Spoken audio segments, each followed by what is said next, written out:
ओम शांति। ओम शांति बाबा। बाबा के आज 3/3/2023 के महावाक्य प्रातः मुरली। ओम शांति। बाप दादा मधुबन। बाबा ने कहा, मीठे बच्चे जी बाबा, जब सबज पौधों पर 5 विकारों की मैल चढ़ती है तब भ्रष्टाचार बढ़ता है। अब तुम्हें श्रेष्ठाचारी बनना और बनाना है। प्रश्न दिया बाबा ने, श्रेष्ठ बनने के लिए श्री श्री शिव बाबा की श्रेष्ठ मत कौन सी मिलती है? उत्तर आया है, श्रेष्ठ बनने के लिए बाप की श्रीमत मिलती है बच्चे, कम से कम 8 घंटे मेरी सर्विस पर रहो। 8 घंटा भल उस गवर्नमेंट की सर्विस करो, लेकिन 8 घंटा मुझे याद करो, वह 100 दर्शन चक्कर फिराओ, साथ साथ शंख ध्वनि करो, सबको कहो कि गरज व्यवहार में रहते कमल फूल समान रहकर बाप से वर्षा लो। गीत आया, किसने यह सब खेल रचाया? ओम शांति। शिव बाबा ने खेल रचाया ना सारा। मीठे मीठे बच्चों ने गीत सुना। बच्चे पहले बहुत ही सतयुग के सुख भोगते थे ना, बहुत मस्त थे, खुशियां ही खुशियां थी, सिर्फ भारत ही था।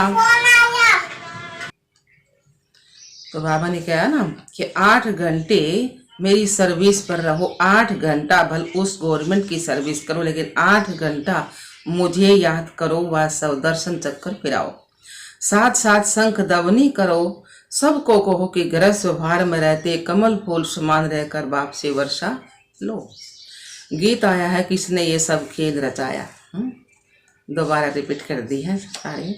ओम शांति। मीठे मीठे बच्चों ने गीत सुना। बच्चे पहले बहुत ही सतयुग के सुख भोगते थे, बहुत मस्त थे, खुशियां ही खुशियां थी, सिर्फ भारत ही था और कोई खंड नहीं था। भारतवासी यथा राजा रानी तथा प्रजा सब बहुत मजे में थे ना, खुशी में थे, कभी कोई भ्रष्टाचार नहीं होता था। सतयुग में देवी देवता श्रेष्ठाचारी थे, जिन्हों की कितनी महिमा गाई जाती है। महिमा यथा राजा रानी तथा प्रजा सबकी होती है वहां। फिर माया आकर चटकती है, यह भी ड्रामा बना हुआ है, बनाया है, जिसको अच्छी रीति समझना है। बाप के सिवाय कोई समझा ना सके। बाप ही भारत और विश्व को सदा सुखी शांतमय बनाए, सब कुछ करके फिर खुद छिप जाते हैं। यह किसकी महिमा है? परम पिता परमात्मा की। भारत में जो स्वर्ग था तो देवी देवताओं का राज्य था, सतो प्रधान था, दुख का नाम निशान भी नहीं था। फिर आधा कल्प बाद रावण राज्य हुआ। सतयुग के देवताओं के लिए गाया जाता है संपूर्ण निर्विकारी मर्यादा पुरुषोत्तम। वहां तो कभी भ्रष्टाचार हो नहीं सकता, वहां तो श्रेष्ठाचारी थे। पौधे जो सवच थे उन पर 5 विकारों की मैल चढ़ने से भ्रष्टाचार होते होते अब पूरा भ्रष्टाचार हो गया है। राजा रानी तथा प्रजा जो श्रेष्ठाचारी थे, अच्छे विचारों वाले थे, वह सब अभी भ्रष्टाचारी बन पड़े हैं। गाते भी है ना, गाते भी है ना, मुझ निर्गुण हारे में कोई गुण नहीं, आप ही रहम करो ओ गॉड फादर, रहम मांगते हैं। देवी देवताओं के आगे जाकर कहते हैं हमको ऐसा बनाओ। ड्रामा को तो जानते नहीं कि वह फिर ऐसा कब बनेगा। तो तुम श्रेष्ठाचारी थे, भ्रष्टाचारी का नाम नहीं था। इस समय सभी मनुष्य भ्रष्ट बन पड़े हैं, यथा राजा रानी तथा प्रजा। अब भ्रष्टाचारी से श्रेष्ठाचारी कैसे बन सकते हैं, यह कोई भी नहीं जानता। यह है ही पतित दुनिया, भ्रष्टाचार तो होना ही है। अब आप कहते हैं जो कुछ समझो वह फिर औरों को भी समझाओ। जितना भगवान हमने समझाओ है तो भगवान कहे उरा ने भी फिर समझाओ इतना। बाप की महिमा गाते हैं ना, अपने आप सब कुछ करके अपने आप को छिपाया है। निराकार भगवान को आना जरूर पड़ता है। शिव जयंती मनाते हैं, कैसे आते हैं अभी तुम बच्चे जानते हो। शिव है पतित पावन, है ना, पतित हो रहे थे ना गिरे हुए, विकारी दुनिया, तो उनको पावन बनाना आया है बाबा। उनको आना ही तब है जो सारी सृष्टि पतित बन जाती है, उसको आकर के पावन बनाना है दो चार को तो पावन नहीं बनाएंगे ना। यथा राधा रानी तथा प्रजा पावन थे, फिर अब यथा राधा रानी तथा प्रजा सब पतित हैं। अभी तो राधा रानी है नहीं ना। जानते हैं ना, राजे लोग थे, अब उन्हों की राजाई है नहीं। ब्रिटिश गवर्नमेंट भी थी तो साहूकार लोग, जमींदार आदि धन देते थे। कोई ने 20-30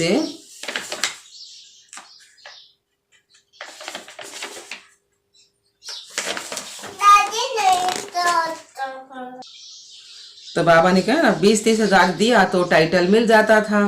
बाबा अनुभवी है ना। कौन सा बाबा? ब्रह्मा बाबा। शिव बाबा ने भी अनुभवी रथ लिया है, ऐसा वैसा रथ थोड़े ही लेगा। बड़े बड़े राजाएं होते हैं तो वह घोड़े बहुत फर्स्ट क्लास रखते हैं। जानवरों में भी कोई कोई बहुत अच्छे होते हैं, जैसे ऊंट कोई बहुत अच्छे होते हैं। बैठो तो जैसे एरोप्लेन चलता है। तो बाबा ने कहा ना, बैठो तो जैसे एरोप्लेन चलता है, ऐसे ऊंट भी हो, है ना। कोई तो ऐसा होता है जो बहुत डंडे लगाने पड़ते हैं। तो बरोबर यह भारत 5000 वर्ष पहले क्या था? स्वर्ग था। यह तो मशहूर है। क्रिश्चियन लोग भी कहते हैं क्राइस्ट से 3000 वर्ष पहले स्वर्ग था। तो बरोबर कल्प 5000 वर्ष का हो गया। खुद ही कल्प की आयु बतलाते हैं। फिर सतयुग को लाखों वर्ष कह देते हैं, लाखों वर्ष कहते हैं ना। ऐसी ऐसी पॉइंट्स बाबा समझाते हैं जो धारण कर दूसरों को भी समझानी है, परंतु समझते नहीं हैं, परंतु समझाते नहीं हैं। अभी तुम बच्चे जानते हो, बरोबर हम श्रेष्ठाचारी थे। कब थे? सतयुग में थे ना। अच्छे विचार थे सबके। यथा राजा रानी तथा प्रजा सब श्रेष्ठ थे। शेर बकरी इकट्ठे जल पीते थे सतयुग में, और अब शेर के आगे बकरी आ जाए तो खा जाएगा ना। तो बाबा ने कहा वहां कंस, दरासंधि, हिरण्यकश्यप आदि कुछ भी नहीं थे। ये तो इस समय है। हिरण्यकश्यप आदि को सतयुग में और श्री कृष्ण को फिर द्वापर में ले गए। सारा सूत मुंह जा रखा है ना, और जा रखा सारा। तो रावण को त्रेता में ले जाते हैं। तो सब असुरों के अलग अलग नाम दे देते हैं। कुंभकर्ण आदि भी सब असुरों के तो नाम है। ये कुंभकर्ण की नींद में सोए पड़े हैं ना सब, या दुनिया तो सारी तो है कुंभकर्ण, सारी नींद में अज्ञान नींद में सोए पड़े हैं, उसी नींद नहीं है यहाँ। अभी है आसुरी संप्रदाय, अर्थात आसुरी मत पर चलने वाले। अभी बाप आकर के श्रीमत देते हैं जिससे तुम ब्राह्मण से देवता बनते हो। परमपिता परमात्मा ब्रह्मा के मुख कमल से ब्राह्मण, देवता, क्षत्रिय धर्म की स्थापना करते हैं। दूसरा कोई धर्म वहां होता नहीं है। सतयुग त्रेता में तो दूसरा कोई धर्म स्थापन हुआ नहीं है। दोनों युग की एज तो एक जैसी है ना, 1250 वर्ष। दोनों युग की एज एक जैसी है, 1250 वर्ष। सतयुग में देवी राज्य, त्रेता में क्षत्रिय राज्य, सूर्यवंशी और चंद्रवंशी। यह सूर्यवंशी और चंद्रवंशी राजधानी किसने स्थापन की?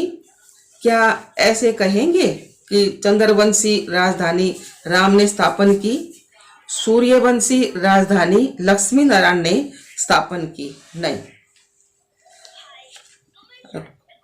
लक्ष्मी नारायण ने स्थापन थोड़ी ना करी सूर्यवंशी राजधानी, यह तो बाबा ने करी ना सारी। तो दोनों ही स्थापन करने वाला कौन है? परमपिता परमात्मा। स्वर्ग का रचयिता कौन है? शिव बाबा।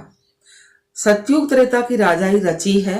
गाया भी जाता है ना, परमपिता ब्रह्मा परमात्मा ने ब्रह्मा मुख से ब्राह्मण, देवता और क्षत्रिय धर्म रचा। तो बाप कहते हैं यह जो तुमको ज्ञान सुनाता हूं यह फिर प्राय लोप हो जाता है। बाबा जो ज्ञान सुनाव है ये प्राय लोप हो जाएगा। इस्लामी, बोधि आदि जो धर्म स्थापक करके गए हैं उनका नाम, रूप, देश काल आदि तो नहीं भूलेंगे ना, उनको तो सब जानते हैं ना। ये देवता धर्म में कैसे स्थापन करता हूँ यह ज्ञान सब भूल जाएंगे। द्वापर में फिर कितने धर्म स्थापन हो जाते हैं। एक इस्लामी बोधि धर्म में यह सैकड़ों हो गए हैं। आपस में कितना लड़ते हैं।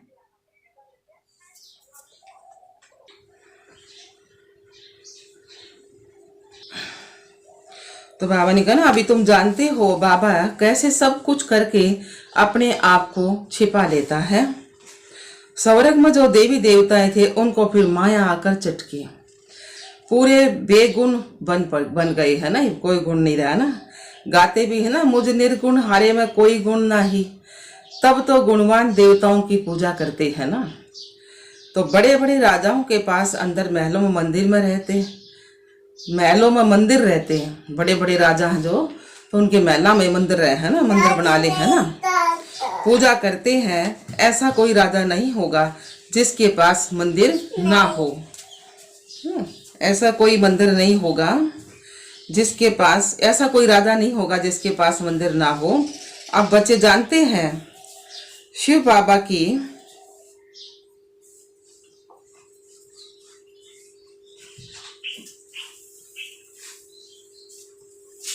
अब बच्चे जानते हैं शिव बाबा की श्रीमत पर चलना है, कदम कदम कदम कदम श्रीमत लेनी है, तब ही 100 देवी देवता बनेंगे।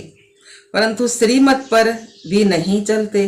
बाबा कहते हैं कोई भी बात में मूंझो तो चिट्ठी लिखकर पूछो। बाप को याद करो, माया ऐसी है जो स्वर्ग स्थापन करने वाले परम पिता परमात्मा को याद नहीं करने देती है। बाबा जानते हैं तूफान बहुत आएंगे, परंतु चिट्ठी लिख पूछना चाहिए, इस हालत में हम क्या करें। बच्चे की शादी है, इस हालत में क्या करें। कोई मरा है तो इस हालत में हम क्या करें। मत लेनी चाहिए ना। श्रेष्ठ बनना है तो श्रीमत पर चलना है। श्रीमत की ही मत तो हो, श्री कृष्ण की मत तो हो ना सके ना। श्री कृष्ण पतित दुनिया में कैसे आ सकता है। रख दो बेटा, बोलते नहीं हमारा है यो। श्री कृष्ण पतित दुनिया में कैसे आ सकता है। श्री कृष्ण की आत्मा खुद अंतिम जन्म में राजयोग सीख रही है ना। सिर्फ श्री कृष्ण की आत्मा है क्या। जो भी देवी देवता घराने वाले हैं वह ब्राह्मण बने हैं। कदम कदम बाबा की श्रीमत पर चलना है। तो बाप कहते हैं जितना हो उसके बाप को याद करते रहो। तुम्हारे पापों का बोझा बहुत है। भल कोई गवर्नमेंट सर्विस में है, 8 घंटे गवर्नमेंट की नौकरी है, बाकी जो समय है उसमें याद करो। बाकी जो समय है उसमें याद करो। कम से कम 8 घंटा तुम मेरी सर्विस करो। बाप को याद करो, सौदर्शन चक्कर फिराओ, शंख ध्वनि करो। कौन सी? सबको कहो गृहस्थ व्यवहार में रहते कमल फूल समान रह करके बाप से वर्षा लो। बाप स्वर्ग रचते हैं तो स्वर्ग का वर्षा मिलना चाहिए ना। भारत ही स्वर्ग का मालिक बनता है। भारत ही स्वर्ग का मालिक बनता है। अभी तो नरक का मालिक है ना। नरक में दुखी होते हैं तब बाप को याद करते हैं, परंतु जानते नहीं कि बाप क्या देगा। बाप के लिए कहते हैं सर्वव्यापी है, भीतर ठिक्कर में है।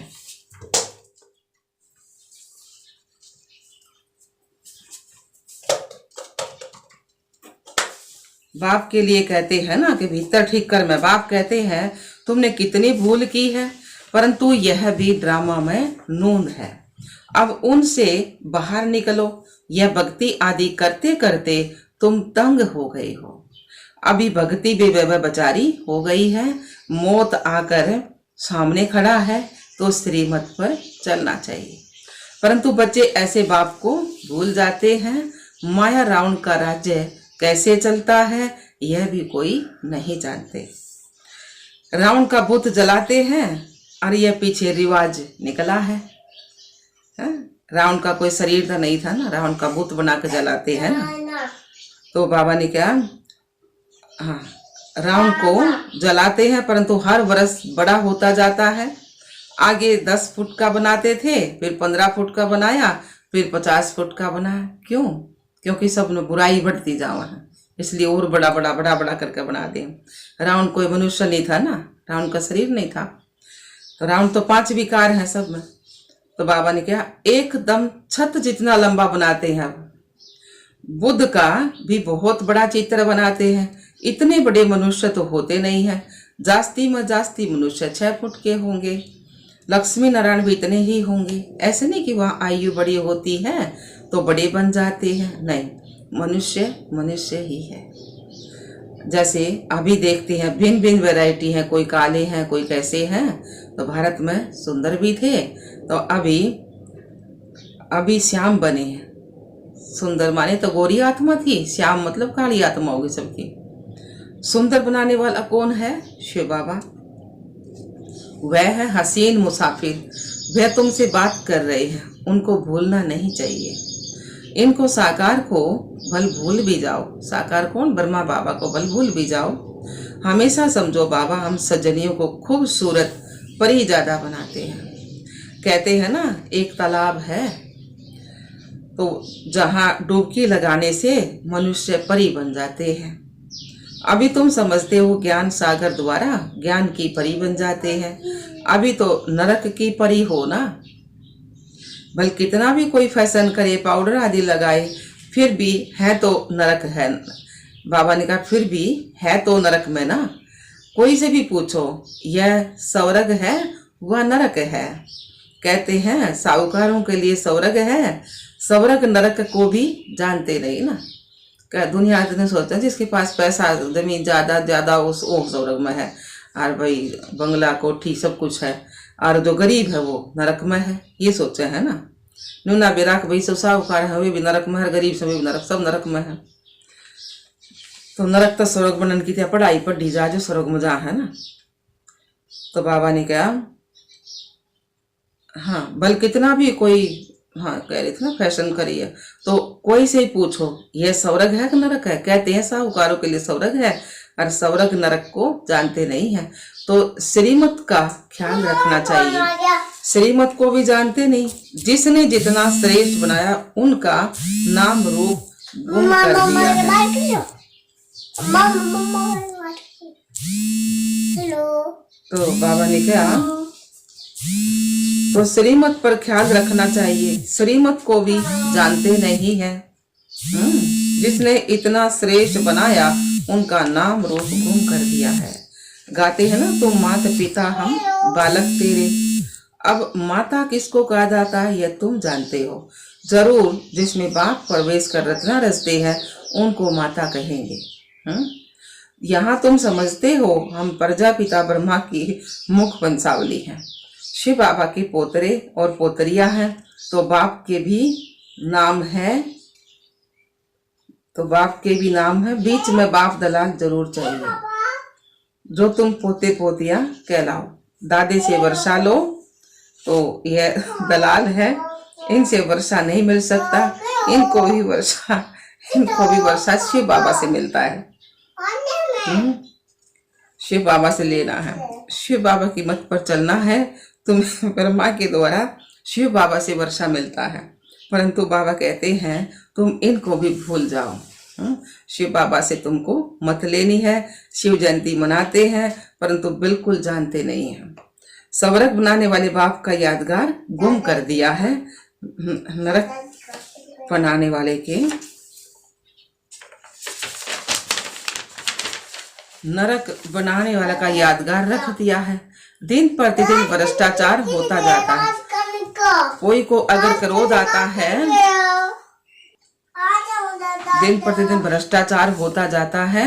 कोई को अगर क्रोध आता है तो समझना चाहिए हमारे में यह भूत है। फिर हम श्रेष्ठाचारी कैसे कहला सकते हैं? तुम्हें श्रेष्ठाचारी बनने का पुरुषार्थ जरूर करना है।